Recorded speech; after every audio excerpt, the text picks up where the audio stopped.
Bienvenidos a este nuevo capítulo de la lectura textual de los comentarios de la guía de estudio de la Biblia de Escuela Sabática de los Adventistas del Séptimo Día.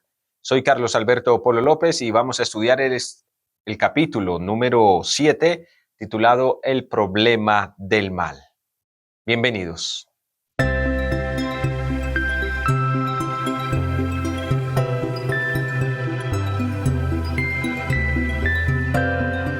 John Peckham, autor de este libro, escribe: Juan el Bautista había aceptado el llamado de Dios a preparar el camino para el Mesías. ¿Por qué entonces sufría tanto?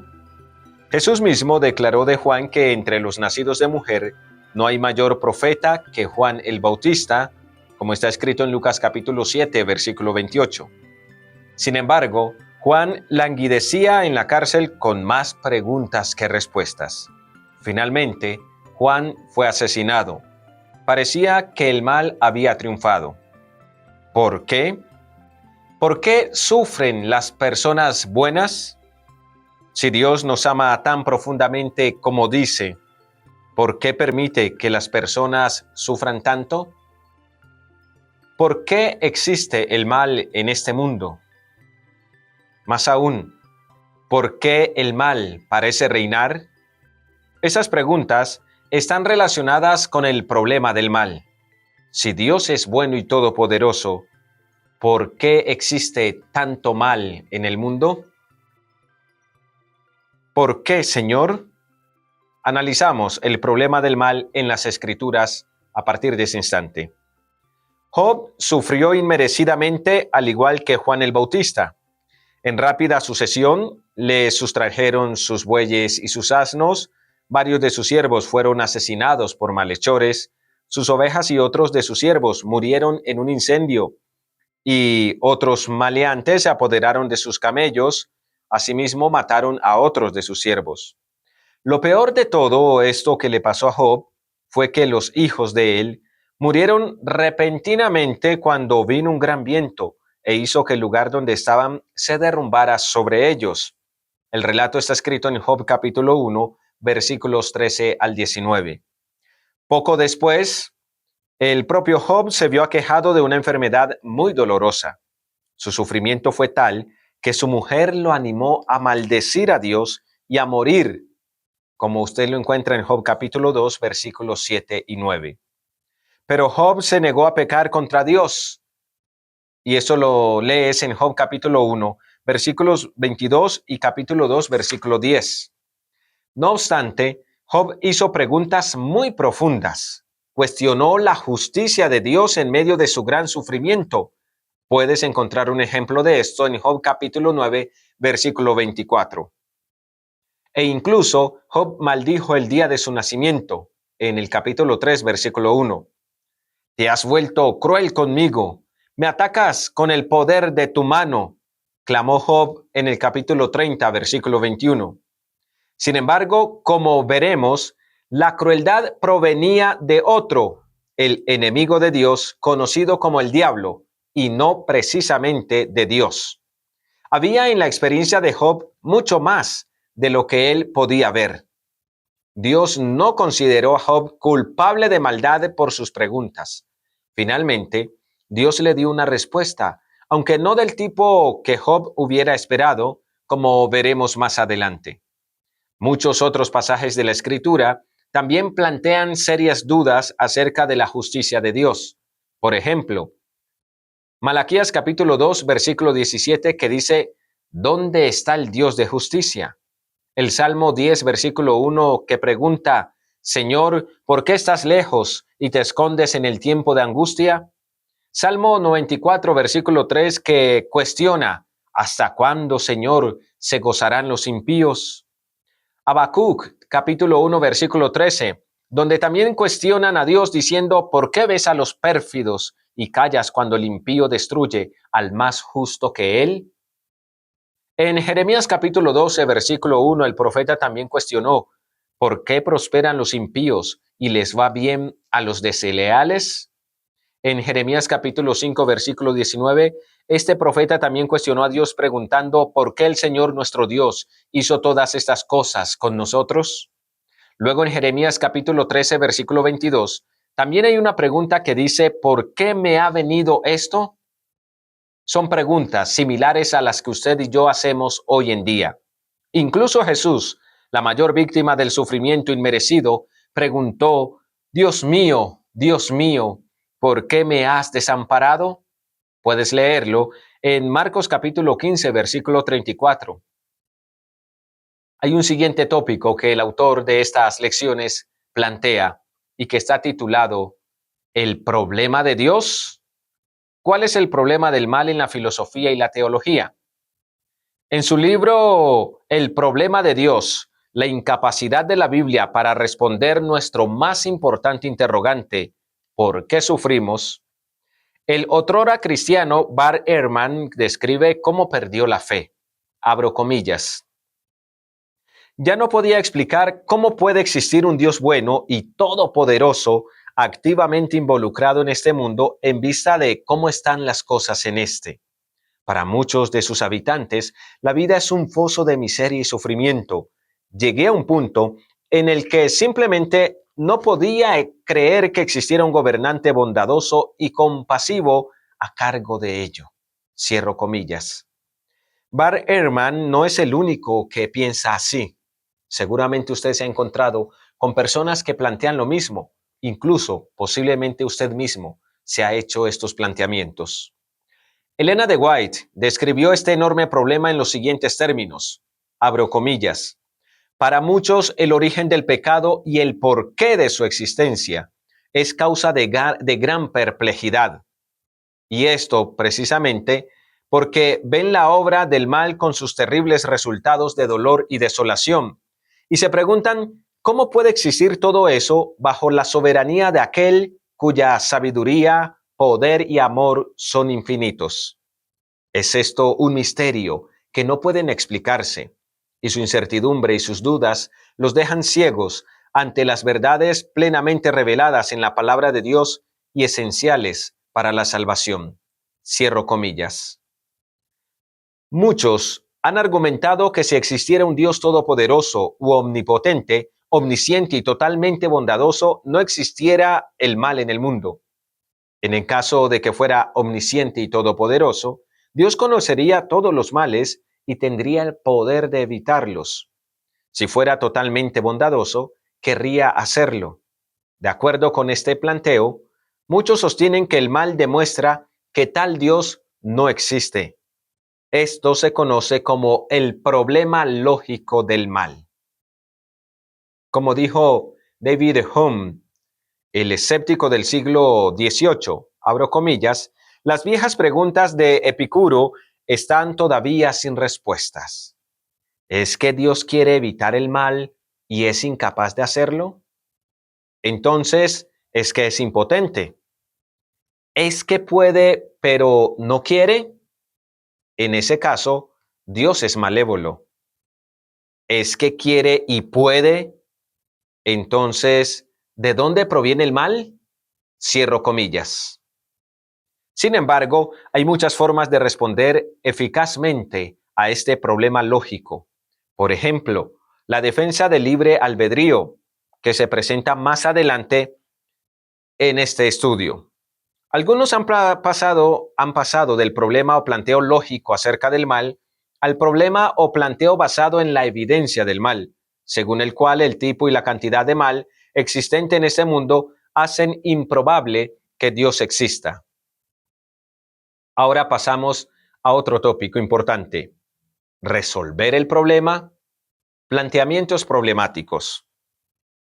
Una forma de resolver el problema lógico consiste simplemente en abandonar las afirmaciones iniciales acerca de Dios, que Dios es todopoderoso o totalmente bueno. Sin embargo, negar cualquiera de las dos cosas es incoherente con el testimonio de las Escrituras. Como hemos visto antes, las Escrituras enseñan sistemáticamente que Dios es totalmente bueno, no hay maldad alguna en él y todos sus actos son totalmente justos. Por ejemplo, está escrito en Deuteronomio capítulo 32, versículo 4, en el Salmo 92, versículo 15, está escrito en Primera de Juan capítulo 1, versículo 5. He aquí lo que Habacuc dice a Dios en el capítulo 1, versículo 13. Eres muy limpio de ojos para ver el mal, ni puedes contemplar la opresión. Habacuc capítulo 1, versículo 13. Las escrituras también enseñan sistemáticamente que Dios es todopoderoso. Jeremías capítulo 32, versículo 17 declara: Señor Dios, tú hiciste el cielo y la tierra con tu gran poder y con tu brazo extendido. Nada hay que sea difícil para ti. Del mismo modo, Jesús enseña que para Dios todo es posible en Mateo capítulo 19, versículo 26. Además, las escrituras se refieren repetidamente a Dios simplemente como el Todopoderoso. Por ejemplo, en Apocalipsis capítulo 1, versículo 8. La palabra traducida como todopoderoso en este y en muchos otros versículos combina las palabras griegas que significan todo, que es pan, y fuerza o poder, que es krato, pancratos, lo que da como resultado la palabra que significa todopoderoso o pantocrator. Sin embargo, hay una enorme diferencia entre la enseñanza de que Dios es todopoderoso y la opinión de que Él ejerce todo su poder de tal manera que todo ocurre como quiere. Como veremos, Dios a menudo no consigue lo que quiere. Aparte de los dos planteamientos vistos hasta aquí, muchos afirman que Dios permite o provoca males que son necesarios para que de ellos resulten bienes mayores. Tales enfoques se conocen como culpa o falta o caída, feliz o afortunada, especialmente en relación con el pecado de Adán y Eva que resultó en la redención mediante Cristo. Sin embargo, estos enfoques consideran al mal como si se tratara de peldaños necesarios para acceder al bien, lo cual es rechazado por Pablo en su carta a los Romanos, y usted puede evidenciarlo en el capítulo 3, versículo 8. Estos planteamientos no están en consonancia con las enseñanzas de la Biblia. Ahora pasamos a un siguiente tópico del autor. Hay muchas cosas que usted y yo no sabemos. El teísmo escéptico y otros caminos promisorios. El profundo sufrimiento de Job fue inmerecido. Estamos de acuerdo en esto. Dios mismo declaró que Job era fiel. Allí en Job capítulo 1, versículo 8 y capítulo 2, versículo 3. Sus grandes pérdidas y sufrimientos no fueron castigos por su maldad, como afirmaban sus amigos. En medio de su agonía, Job clamó a Dios en busca de respuestas. Al principio, Dios guardó silencio. Sin embargo, respondió luego a Job recordándole cuán poco sabía. Nosotros también deberíamos recordar cuán poco sabemos. Dios respondió a Job desde un torbellino. En el capítulo 38, versículo 2, 1 y 2, usted puede encontrar el relato. ¿Quién es ese que oscurece el consejo con palabras sin sabiduría? Una versión traduce acertadamente este versículo de la siguiente manera: ¿por qué hablas tanto cuando sabes tan poco? ¿Dónde estabas tú cuando yo fundaba la tierra? Házmelo saber, si tienes inteligencia. Continuó hablando Dios.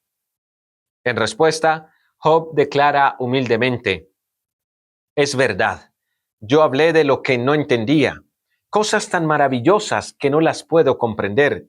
Puedes leerlo en Job capítulo 42, versículo 3, en el capítulo 40, versículos 3 al 5 también. En el diálogo más amplio, Dios deja claro que hay muchas cosas que Job no está en condiciones de saber. En cierto modo, esto se asemeja a un enfoque conocido hoy como teísmo escéptico, según el cual Dios tiene buenas razones para actuar como lo hace en relación con el mal, pero los humanos carecemos de la capacidad y el conocimiento necesarios para entender esas razones. Este enfoque no es escéptico respecto de Dios, sino de nuestra capacidad de conocer y comprender por qué Dios gobierna nuestro mundo como lo hace. Imagina que estás acampando y comienzas a sentir comezón en tus brazos. Cuando preguntas a otros cuál puede ser la razón, te informan que son picaduras de unos diminutos insectos difíciles de ver. Sin embargo, el hecho de que no los veas no significa que no existen. Del mismo modo, a menudo no estamos en condiciones de conocer o de entender las razones por las que Dios actúa como lo hace en relación con el mal. Pero eso no significa que Dios no tenga buenas razones para actuar así. En vista de la grandeza de Dios, no deberíamos siquiera aspirar a estar en condiciones de conocer o de entender muchas cosas relacionadas con Él y su manera de actuar. Y esto deberíamos tenerlo presente siempre. Un siguiente tópico del autor de estas lecciones que estamos analizando está titulada Los pensamientos de Dios no son nuestros pensamientos. Aunque ocurrió hace ya muchos años, recuerdo el hecho como si hubiera tenido lugar ayer. Mi hijo Joel, relata el autor, tenía unos 18 meses y mi mujer y yo descubrimos que podía tener una enfermedad potencialmente mortal.